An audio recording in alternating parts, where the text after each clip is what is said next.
Hello, Menonverse. I am Sid, and today I thought of starting a new series on this channel which would explain everything Formula One. And what better way to start than an explainer on the basics of Formula One? So, without any further ado, let's dive right into this one.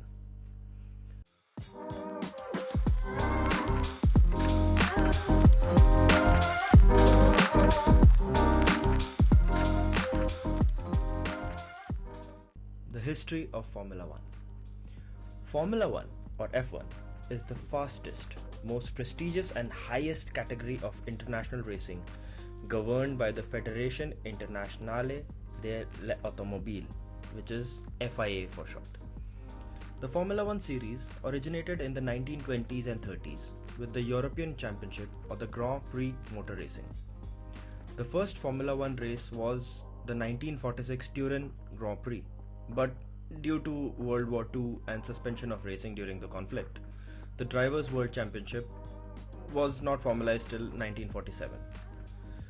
The first official F1 championship took place at the famous Silverstone circuit in the United Kingdom in 1950, and Giuseppe Farina, in his Alfa Romeo, won the first World Drivers' Championship in 1950, narrowly defeating his teammate and future F1 legend Juan Manuel Fangio.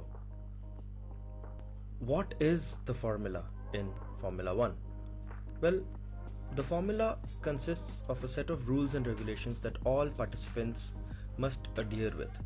The rules are extremely extensive, and in order to stop you all from falling asleep, I'll just link the rule book in the description down below if anyone wants to have a read.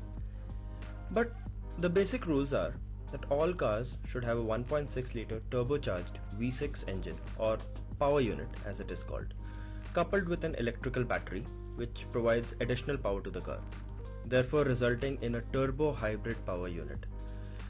These power units were introduced in 2014 and are the most thermally efficient units in the world, and as of the 2022 regulations, they run using a blend of 10% ethanol, basically E10, in an attempt to make racing environmentally sustainable, and F1 is aiming to become carbon neutral by the year 2030, and this is just the first step.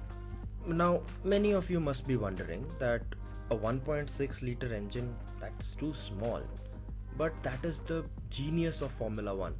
These engineers are at the pinnacle of engineering of motorsports, and they squeeze out every bit of performance there is to come out from that 1.6 litre engine.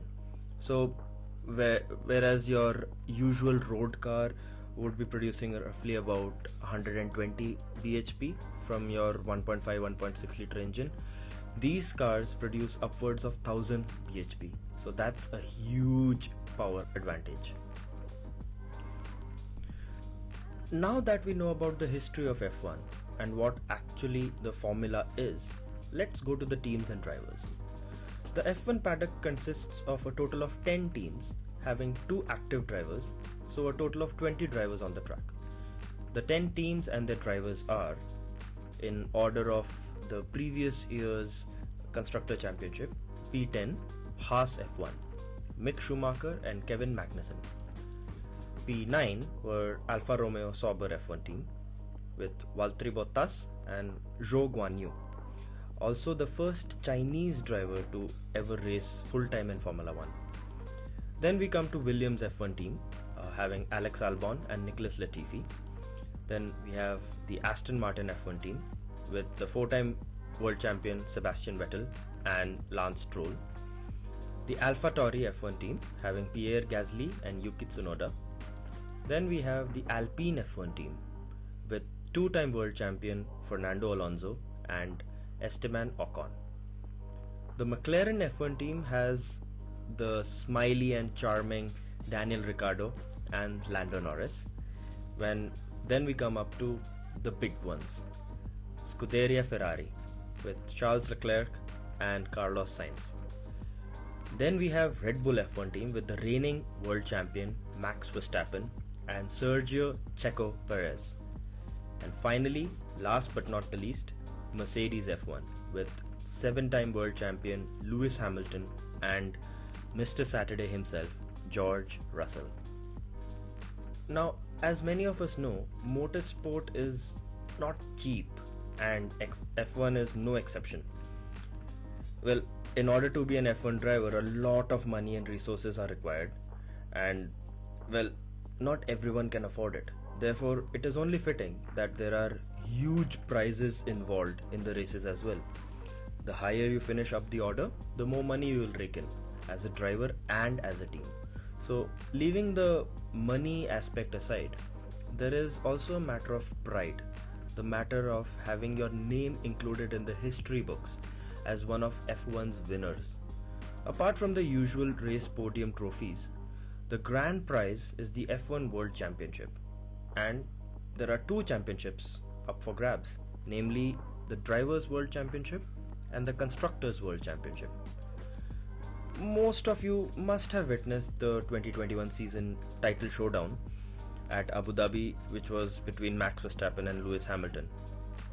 If you have not, I urge you to go have a look at the highlights. Do not miss it. You will be blown. Anyway, once you watch it, you will understand why it means so much for the drivers to win the coveted World Drivers' Championship. Now, in order to win the championship, every driver and team needs to accumulate points, and the points in F1 are awarded as follows. The first place finisher gets 25 points, second gets 18, and the third gets 15 points. From 4th till 10th, we have 12, 10, 8, 6, 4, 2, and 1. And there is also an additional point for fastest lap, provided the driver finishes in the top 10. Now, in order to get these points, teams will try their level best in order to scrape up as many points as possible. Various strategies will be used, various different techniques will be used by the drivers in order to finish as high up the order as possible. And as on the date of recording, the reigning Drivers' World Champion is Max Verstappen, and the Constructor Champions are Mercedes. They won 8 titles in a row, which is a record in itself. So, well, Mercedes have dominated the turbo hybrid era.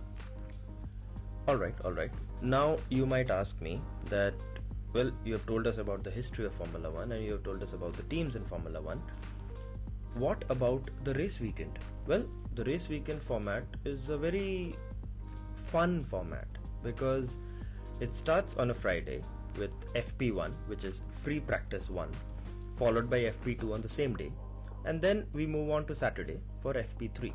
Now, what happens in FP1 is, or FP2 or FP3, is basically the teams can study the track, they can prepare their cars in the best possible way, the setup in the best possible way for the race on Sunday.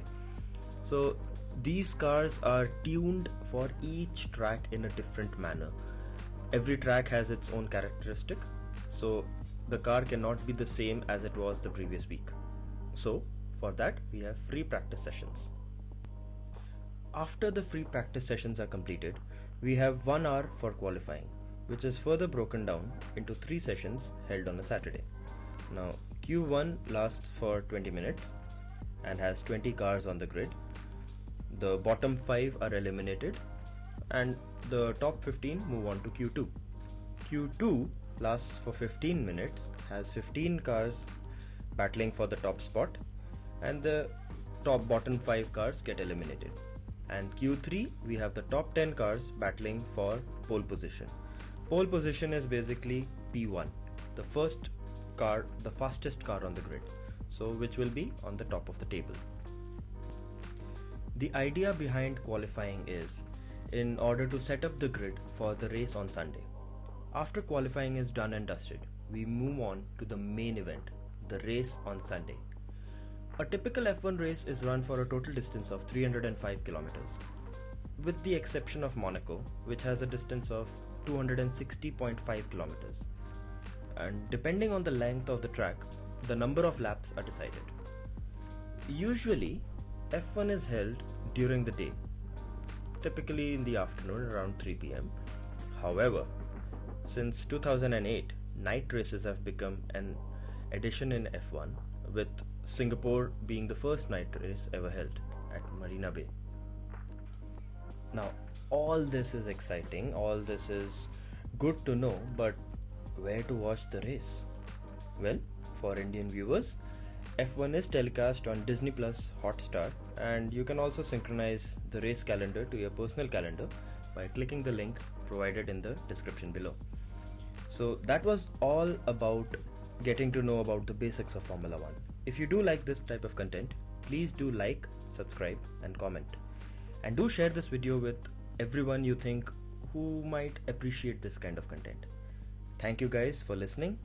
This was Sid and this is the Meninverse. Thank you.